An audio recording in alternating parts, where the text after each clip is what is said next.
గజ్వేల్ పట్టణంలోని MLA camp కార్యాలయంలో BRS Gajwel నియోజకవర్గ ఇన్ఛార్జ్ వంటేరు ప్రతాప్ రెడ్డి విలేకరుల సమావేశం నిర్వహించారు. సిద్దిపేట జిల్లా గజ్వేల్ పట్టణంలోని ఎమ్మెల్యే క్యాంపు కార్యాలయంలో బీఆర్ఎస్ గజ్వేల్ నియోజకవర్గ ఇన్ఛార్జ్ వంటేరు ప్రతాప్ రెడ్డి మీడియా సమావేశం నిర్వహించారు. ఢిల్లీలో నరేంద్ర మోదీకి వ్యతిరేకంగా వేలాది మంది విద్యార్థులు పోరాడుతుంటే అటు ప్రధాని ఇటు ప్రతిపక్షం పట్టించుకోవడం లేదన్నారు. విద్యార్థులపై లాఠీచార్జ్ చేస్తే ప్రధానమంత్రి ఏం చేస్తున్నారు? ప్రధానమంత్రి ఇంటి ముందు ప్రతిపక్షం ధర్నా చేస్తే ఇంటెలిజెన్స్ ఏం చేస్తోంది? ప్రధానమంత్రికి ఆ పరిస్థితి ఉంటే ఎలా? ప్రధాన ప్రతిపక్షంతో కుమ్మక్కై ప్రధాని పని చేస్తున్నారా? దేశంలో 30 కోట్ల మంది యువకులు ఉన్నారు. వాళ్ళంతా ఒకటైతే కాంగ్రెస్ బీజేపీ పార్టీలను తొక్కేస్తారు. ఒక్క బడ్జెట్ కి 40 లక్షల బడ్జెట్ ఉంటే ఎంత అభివృద్ధి చేశారు? హిందూ మతం పేరుతో హిందువులను రెచ్చగొట్టి ఓట్లు బిచ్చమడుకుతున్నారు. భారతదేశ చరిత్రలో వరెస్ట్ ప్రధాని నరేంద్ర మోదీ అన్నారు వంటేరు ప్రతాప్ రెడ్డి. ప్రధానమంత్రికి మానవత్వం ఉంటే లిఖిత పూర్వకంగా రాజీనామా చేయాలి. ప్రధాని ఇంటి ముందు విద్యార్థులపై లాఠీ చార్జికు వ్యతిరేకంగా హైదరాబాద్ లోని ఇందిరా పార్క్ వద్ద పెద్ద ఎత్తున నిరసన కార్యక్రమం చేపట్టబోతున్నామని తెలిపారు వంటేరు ప్రతాప్ రెడ్డి. ఢిల్లీలో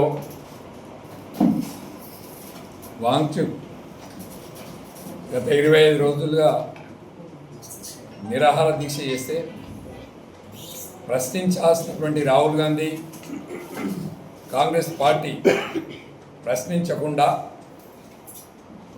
ప్రతిపక్ష పాత్ర పోషించకుండా నరేంద్ర మోడీ గారికి అంటగాగుతూ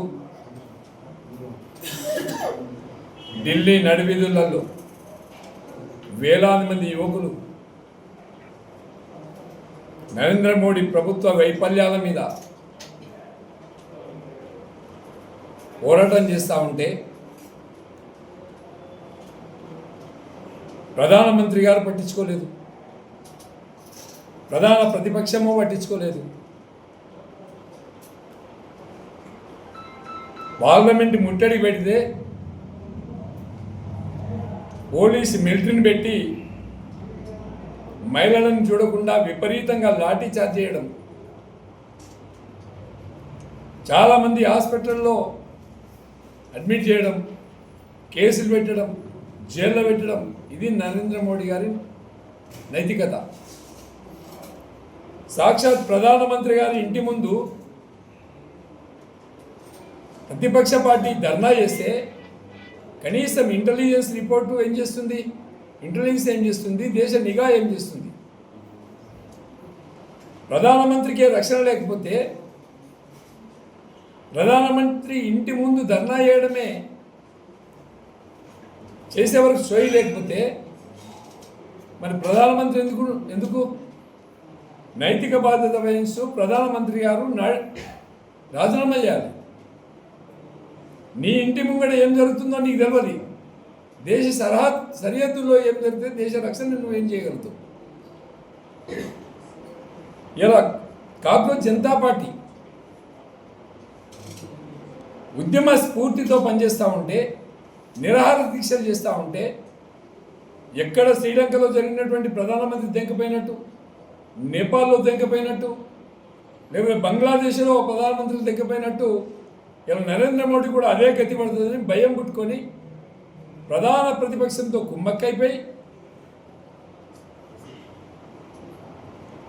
ఒక దిక్కు బీజేపీ ఇంకొక దిక్కు కాంగ్రెస్ దొంగలు ఊళ్ళు పంచుకున్నట్టు గాంధీ భవన్లో ముంగట బీజేపీ ధర్నా చేస్తాడు, బీజేపీ ఆఫీస్ ముంగట కాంగ్రెస్ ధర్నా చేస్తాడు. దేశంలో ప్రజలేమి చెవులలో పువ్వులు పెట్టుకుని కూర్చోలే. యువకులు కానీ నిరుద్యోగులు కానీ వీళ్ళంతా చెవులలో పువ్వులు పెట్టుకోలే. మీరిద్దరు కొల్లుడైపోయి కాంగ్రెస్ జనతా పార్టీ ముందుకు పోతుందన్నటువంటి ఉద్దేశంతో ఇలా నేను ధర్నాలు చేసేది. మీరు ధర్నాలు చేయడం గొప్పతనమా? కాంగ్రెస్ జనతా పార్టీ కానీ వాంగ్చుక్ కానీ భయపడిపోయి ఇద్దరు ఒకటైంది. తప్పకుండా దేశంలో యువకులు చాలామంది ఉన్నారు, 30 కోట్ల మంది యువకులు ఉన్నారు. వాళ్ళంతా కదిలితే కాంగ్రెస్ పార్టీని బీజేపీ పార్టీని తొక్కుకుంటూ పోతారు. నడి వీధుల్లో తొక్కుకుంటూ ముందు పోతారు. ఎక్కడ ప్రత్యామ్నాయం ఏర్పడుతుందని భయం పట్టుకున్నది. ఎక్కడ కాంగ్రెస్ జనతా పార్టీ ముందుకు వస్తుందనేటువంటి భయంతోనే ఇలా మెలుకున్నారు వీళ్ళు. నరేంద్ర మోడీ గారు 150 లక్షల కోట్ల అప్పు చేసి ఈ దేశానికి ఒరగబెట్టింది ఏంటి? ప్రతి సంవత్సరం 40 కోట్ల బడ్జెట్, 40 లక్షల కోట్ల బడ్జెట్. 12.5 సంవత్సరాల్లో ఎన్ని బడ్జెట్లు వచ్చినాయి? 13 బడ్జెట్లు వచ్చినాయి.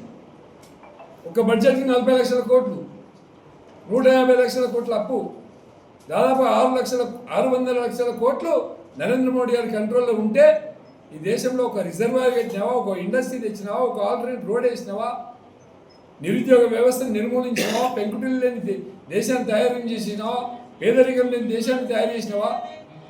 ఏం చేసినావు? ఏం ఒరగబెట్టినావు? ఏ దేశంతో నీ కాంపిటీషన్? ఎక్కడా కాంపిటీషన్ లేదు. ప్రతిపక్షాలని బెదిరించాలా, ఈడీ దాడులు చేయాలా, ఐటీ దాడులు చేయాలా, పనికిరాని కేసులు పెట్టాలా? దరిద్రమైనటువంటి ప్రధానమంత్రి ఈ దేశానికి దాపురించారు. రాముని పేరు చెప్పి ఓట్లాడుకుంట్రి,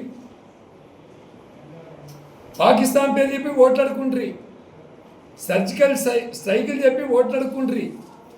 కానీ దేశంలో ఉండే యువకులు ఆలోచిస్తున్నారు ఇలా ఈ దేశానికి ప్రధానమంత్రి 12.5 సంవత్సరాల కాలంలో చేసింది ఏంటి అని. ప్రతి వ్యక్తి కూడా ఆలోచించాలి. దేశభక్తి అంటే రాముణ్ణి మొక్కు, దేవుణ్ణి మొక్కు, ఓకే. దేవుడికి దేశభక్తికి సంబంధం లేదు. రాముడి పేరు చెప్పుకొని ఓట్లాడుకునే దౌర్భాగ్యం బీజేపీ వాళ్ళది. అధికారంలో ఉంటే ప్రజల కోసం పనిచేయండి. మీరు చెప్పిన 15 లక్షలు ఎక్కడ బాయ్?